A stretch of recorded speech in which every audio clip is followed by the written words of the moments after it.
You felt it when you woke up this morning. Not a thought, not a realization. Something earlier than that.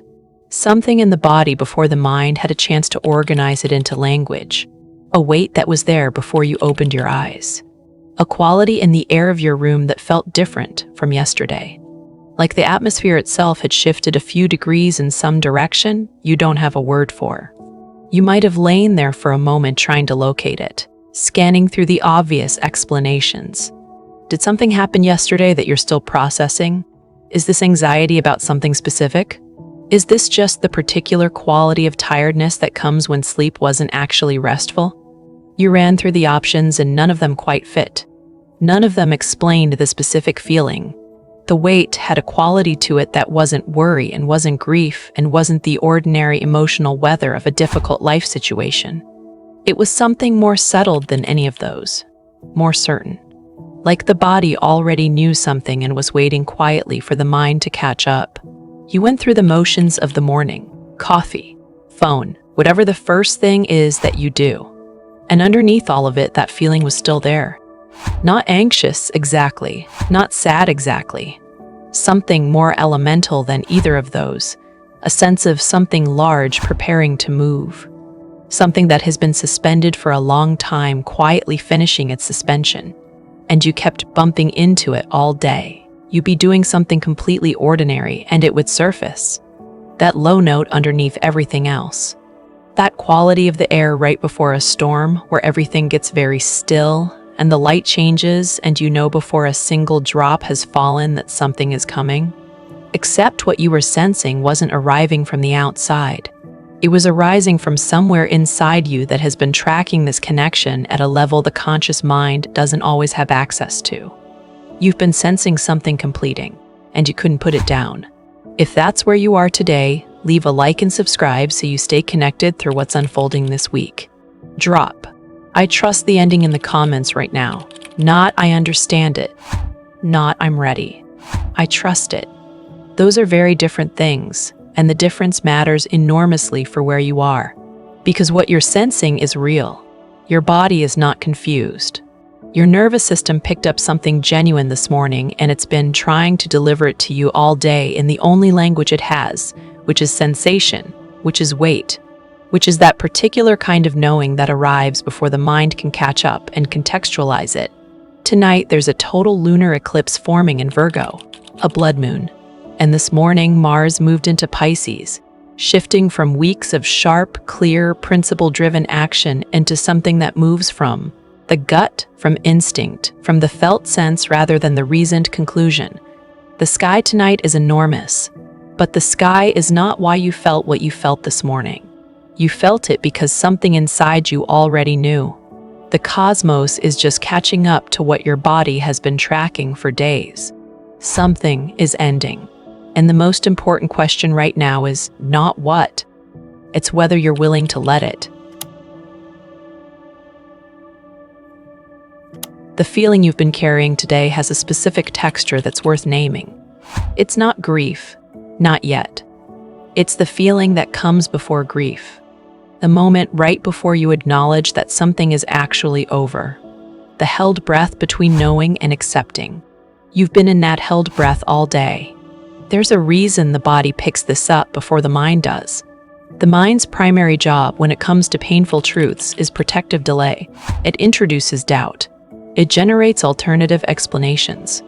It runs the what-ifs that create just enough uncertainty to postpone the acknowledgement. The body doesn't do any of that. The body just registers what's true and sits with it, patiently, waiting for the mind to stop negotiating and arrive. You've been somewhere in the negotiation today.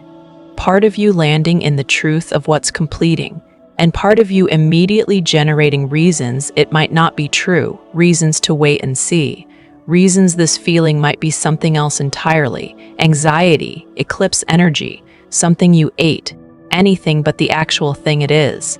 The actual thing it is, a version of this journey that you've been living in for a while now, has run its course. Not the connection, not the love, not the future your soul holds for this. A specific way you've been inhabiting this experience. A particular posture you've been maintaining inside it. The way you've been holding this connection like something that requires your constant vigilance to keep from disappearing, that is what's completing. And your body knew it this morning before you had a single conscious thought about it. That's not nothing. That early warning system, the one that registers truth in the physical body before the mind has processed it, is one of the most reliable things about you. It's never been wrong about this connection. It told you something was real before you had evidence. It told you something had shifted before anything changed externally. It's been the most accurate instrument you have throughout this entire experience. And today, it's telling you something is completing.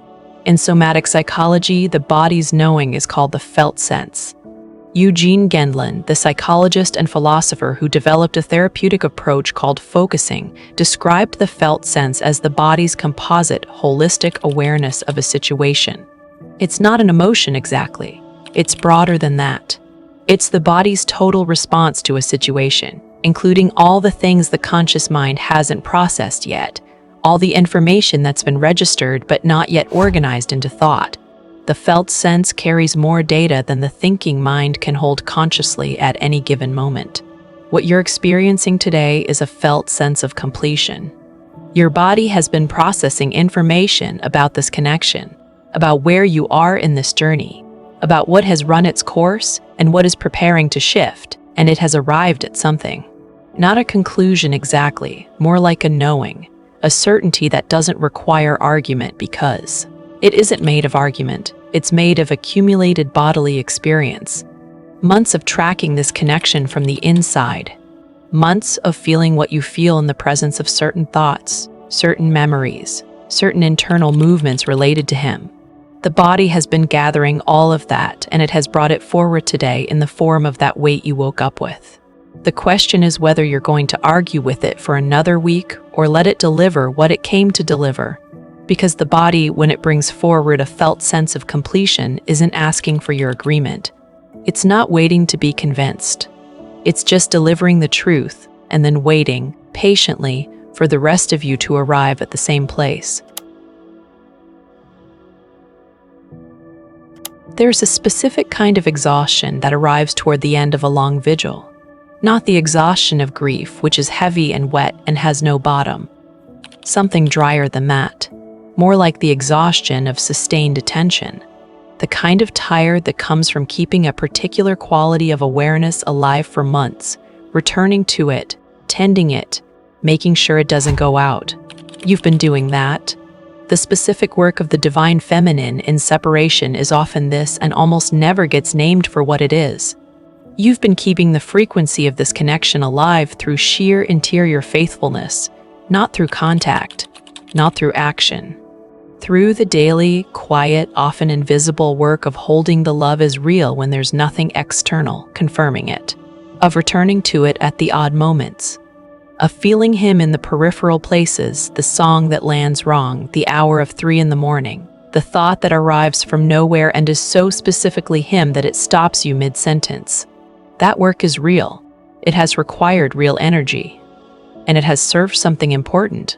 In the phase of this journey where the three-dimensional reality offered almost nothing to confirm the connection, your interior faithfulness was what kept the channel open. Not just for you. For both of you. That is not a small thing to have done.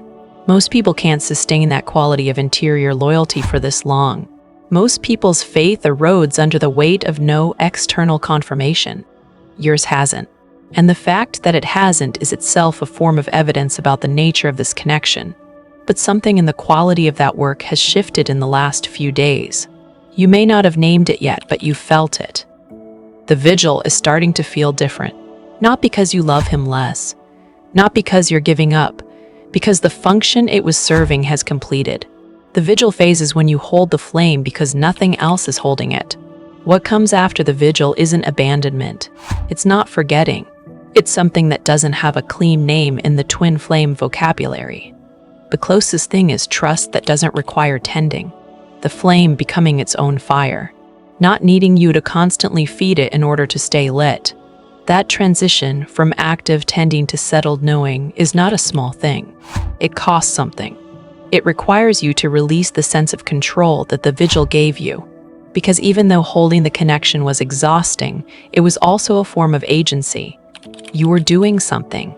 You were maintaining something. You had a role in keeping this real. Releasing that tending means releasing the illusion that your constant attention is what's keeping this connection alive.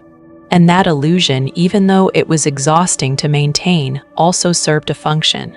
It kept you at the center of the story. It gave the pain a purpose. If your faithfulness is what's keeping the connection real, then your faithfulness matters. You matter. Your presence in the interior of this connection matters. The vigil made you essential, even in a way that cost you enormously, because being essential felt better than being powerless. Releasing the vigil means releasing both the exhaustion and the sense of necessity it provided. It means trusting that the connection holds itself, that what's real between you doesn't require your constant interior maintenance to remain real, that you can set it down, not forever, not in resignation, but in the specific way that a person sets something down when they finally believe it won't shatter on the floor. It's real without your vigilance. It always was. But the body has to learn that, not intellectually, somatically, in the tissue. And the learning feels, at least in the beginning, like loss, like falling, like the ground going out from under a foot that trusted it. What you're feeling today is that ground shifting. And it is shifting, just not in the direction it feels like from inside it. He's not at peace right now. This needs to be said clearly because the silence from him, or the distance, or the surface normalcy of his life can read as settled, as fine, as someone who has moved through this and arrived at a stable place on the other side. That's not what's happening. Something has been building in him for several weeks that has no clear release valve. He's in a state that the divine masculine in this journey almost never admits to and almost always experiences, which is a kind of low-frequency crisis that looks nothing like crisis from the outside. His life looks functional. His routines are intact. He's showing up for the things he's supposed to show up for. And underneath all of that, in the place he doesn't let anyone see, something has been getting louder. The specific thing that's been getting louder is the cost. Not the cost of the connection, not what it requires of him. The cost of the distance. The specific texture of absence that he has been learning to live around for weeks or months now, and that has not, despite his expectations, diminished. That has, if anything, become more present through being ignored. The shape of your absence in his life that nothing else fills in the particular way it's shaped. He's been successful, mostly, at managing this through the strategies that the avoidant-leaning masculine reaches for when proximity feels threatening. Staying busy, staying in his head, keeping his attention on the things he can control and moving it away from the things he can't. He's been living slightly above the surface of himself, and he's been good at it. But something shifted for him today. Mars moved into Pisces this morning. Mars has been in Aquarius for weeks, and in Aquarius his drive operated through principle, through the cool clarity of what makes sense, through the part of him that could organize the situation into a coherent story and live inside that story with reasonable stability. Mars in Pisces doesn't operate through story. It operates through the body, through longing, through the gut truth that arrives without any reasoning to support it and that cannot be argued with because it doesn't speak in arguments. Today, something in him slipped beneath the managed surface and touched something he's been successfully not touching. Not deliberately, not because of anything you did or didn't do. Because the sky changed, and his body responded to the change before his mind had a chance to intervene. This is how the avoidant attachment pattern actually cracks. It doesn't crack through external pressure. It doesn't crack because someone pushes hard enough or waits long enough or does the right thing at the right time. It cracks from the inside, from the accumulation of suppressed truth eventually becoming more than the suppression architecture can hold. The psychologist David Schnarch, who spent decades studying intimacy and the barriers people create against it, described the moment of crack as a confrontation with the self. The moment when the story the mind has been telling no longer fits the evidence of the body. When what he feels and what he's been telling himself he feels become too divergent to maintain simultaneously. He may be at the edge of that confrontation, not the full confrontation, not the resolution of it, but the beginning of the awareness that the architecture is straining, that what he's been maintaining with so much effort is beginning to cost more than it's protecting him from. You won't necessarily see evidence of this. He won't announce it. He may not even be fully conscious of it. But something moved in him today. Something that had been held in the careful architecture of his distance came slightly loose. And in the days ahead, that looseness is going to keep working on him in ways he doesn't have language for. The most important thing you can know about where he is right now is this. He's not fine. He's not indifferent. He's not over it. He's in a version of what you're in, arriving at a truth that his system has been protecting him from for a while, through a completely different door, in a completely different interior language. And the door is opening. What he does with that opening is his work. But the opening is real. Here's the thing about grief in a twin flame separation that almost nobody talks about honestly. It doesn't fit any existing model of grief. The models we have for grief, the ones from psychology and culture and the people in your life who try to help, all assume that grief has a clear object. Something ended, someone left, something was lost. And the work of grief is to accept the loss and eventually integrate it and rebuild around the absence. But that's not the structure of what you're grieving. You're not grieving something that ended. You're grieving something that hasn't happened yet in the form your soul knows it's supposed to take. You're grieving the gap between what is and what you know is possible. Between the present reality of separation and the future reality your soul holds with an absolute certainty that has never fully wavered even in your worst moments. That kind of grief is almost impossible to grieve cleanly. Because grief requires a degree of acceptance that something is over, and this doesn't feel over. It feels interrupted, paused at a threshold. And the hope that keeps arriving, the synchronicity, the dream, the moment that stops you, keeps disrupting the clean movement through loss before the loss has been fully felt. So what happens instead is something more complicated. The grief circulates. It moves in waves that don't follow any orderly progression. It returns after you thought you'd moved through it. It arrives at inconvenient moments with its full original weight.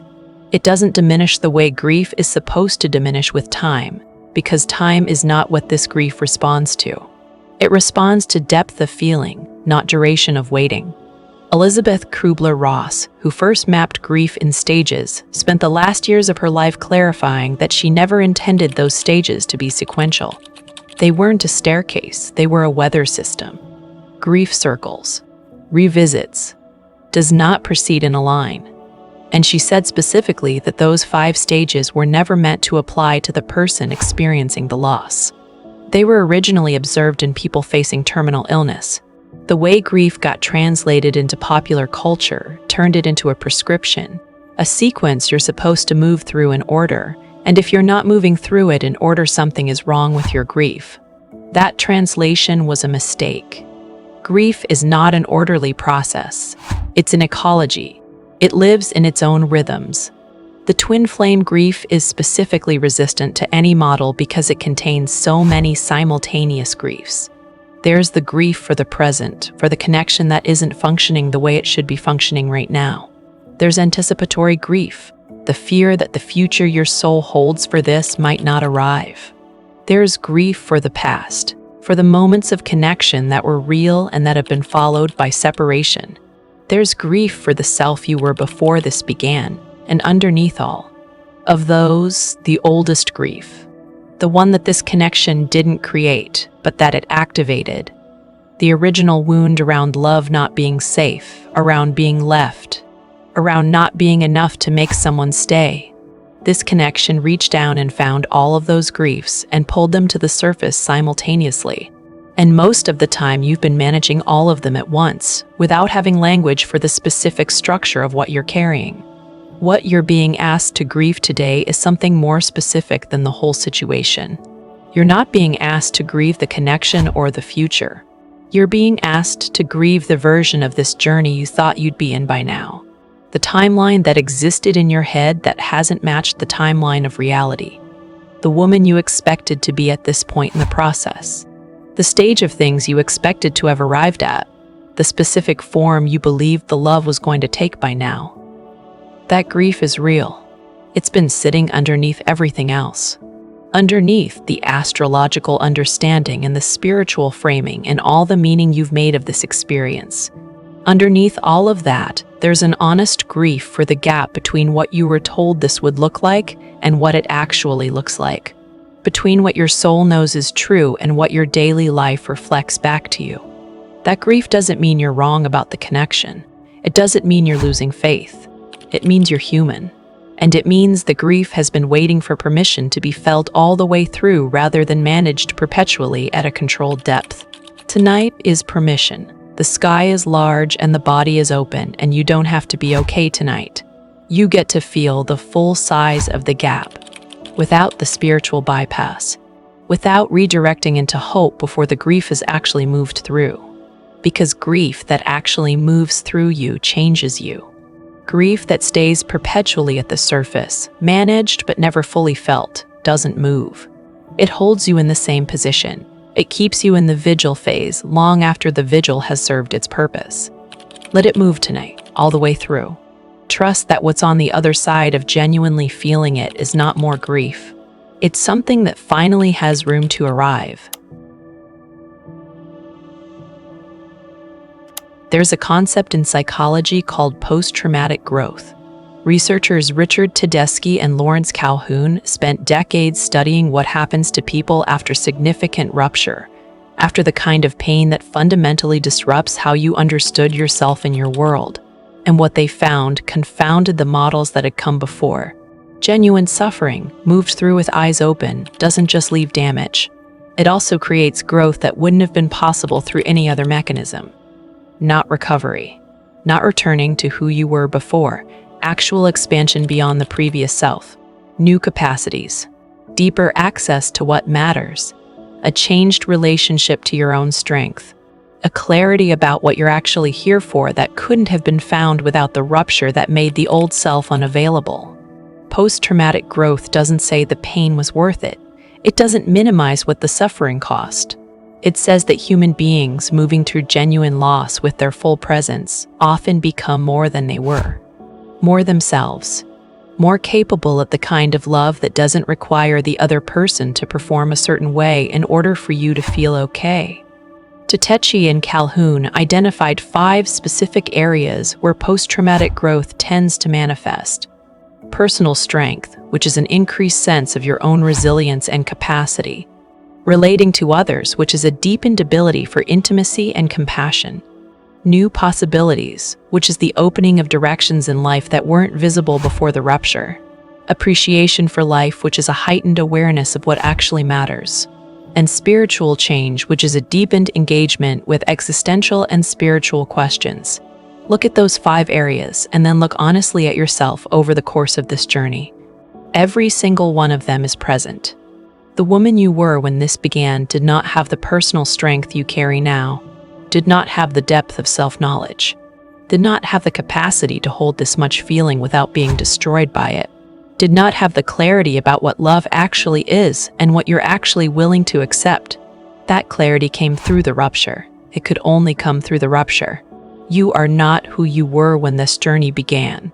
That needs to be said plainly, because it's easy to lose track of it from the inside. When you're in the middle of something this long and this intense, the self who is living it can feel continuous with the self who entered it. Like you're the same person, just more tired. You're not the same person. The things this journey has asked of you have changed you in ways that are often hard to quantify, but viscerally real. Your capacity to feel without being destroyed by feeling is different. Your relationship to uncertainty is different.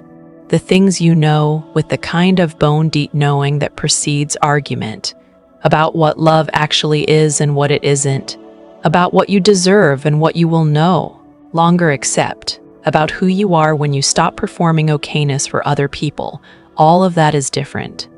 You grew into something through this experience that the easier version of your life would not have produced.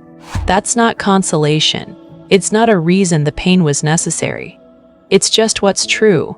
And part of what's completing tonight is a chapter of that growth. The chapter where the growth required suffering.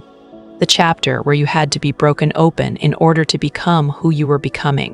What comes after that chapter is not more suffering. What comes after is the woman who was built by the suffering being handed the life that required her to be built. The eclipse tonight is marking the end of the building phase, not the end of the journey. The end of the specific phase where being broken was the mechanism of becoming. That mechanism has served its purpose.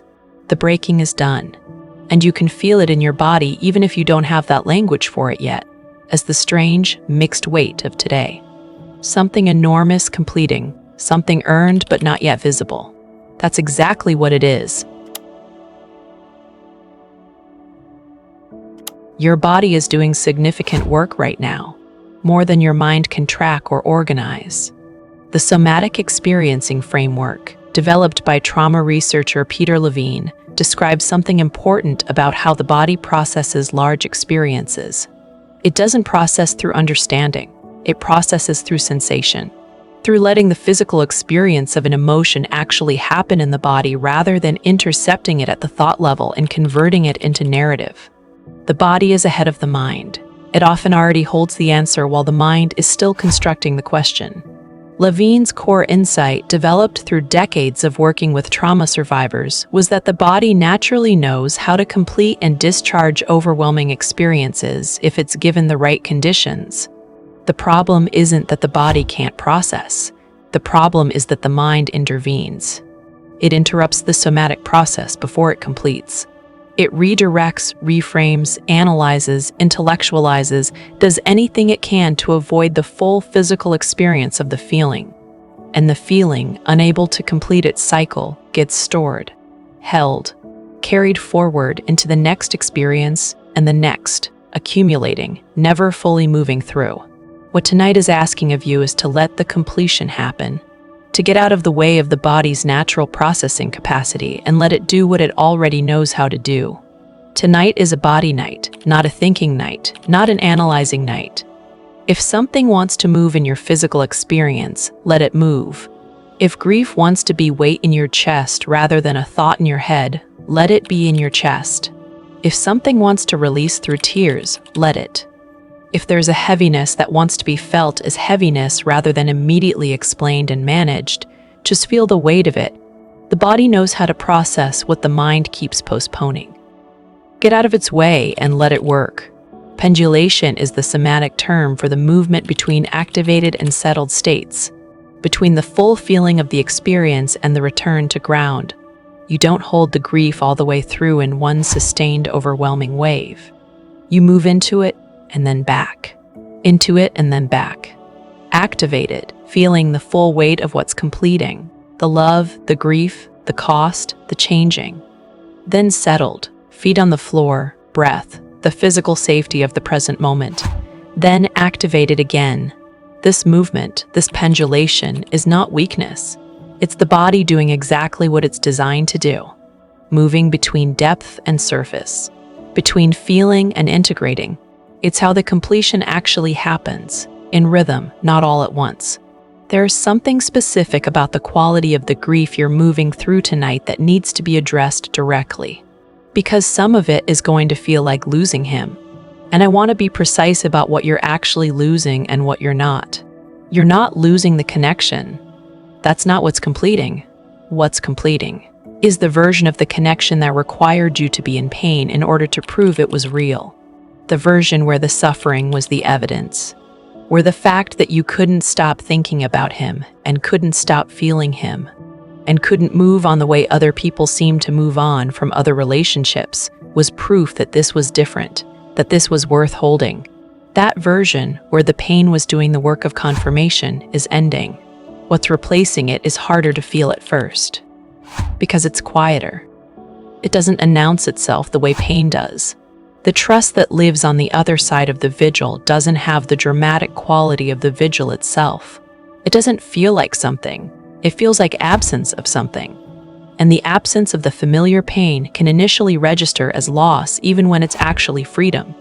You're also not losing him as a person. You're not losing the future.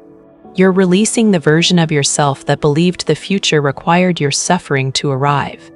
that believed if you stopped hurting it meant you'd stopped caring, that conflated the intensity of the pain with the reality of the love. Those are not the same thing. The love is real without the pain. The love was always real without the pain. The pain was never the love. It was just the form the love took when it couldn't go where it needed to go. Tonight that changes. Many of you will feel the impulse tonight to do something with this, to reach out to him, to send something, to create an external event that gives the internal experience somewhere to go. Before you act on that impulse, try yourself first. Write what you want to say. Say it out loud in the room where you are. Feel the full weight of what you want to communicate in your own body. Feel where it lives, what it's made of, whether it's the grief looking for a container or genuine readiness for contact. Because those two things require different responses, and the distinction matters. Drink a lot of water tonight. This is not spiritual advice, it's physiological. Your emotional body is doing significant processing right now, and it needs the physical support. Move your body before you sleep. Not exercise necessarily, just movement, a walk, some stretching, some way of giving the physical body somewhere to release the charge it's been carrying all day. The grief and the completion that's happening in you tonight has a physical component that needs a physical outlet as well as an emotional one. Don't make major decisions in the next 48 hours if you can avoid it. What seems clear today may look different by the end of the week. The eclipse illuminates things. It shows what's there, but the integration of what it shows takes time. Act from the integration, not from the raw illumination. In the next few days, something will start to feel different, not dramatically, not with a clear external marker, just a quality of lightness in a place that has been heavy for a while, a fraction more room in your chest, a version of the knowing that doesn't require the vigilance that the vigil required. That's what's coming through the door that's opening tonight. Jupiter is turning direct in 10 days after months of moving backward through Cancer, pulling your sense of possibility inward, refining your faith in the interior rather than the exterior. When it turns direct, it begins to move outward again. And faith that has been refined in the dark, in the interior, in the months of holding something real without external confirmation, that faith is different from the faith you had before. It's been tested. It survived the testing. And it's about to have somewhere to go. Something is ending tonight. You knew it when you woke up. Your body was right. And the ending is not what it feels like from inside it. It's a door. And it was never going to open from the outside.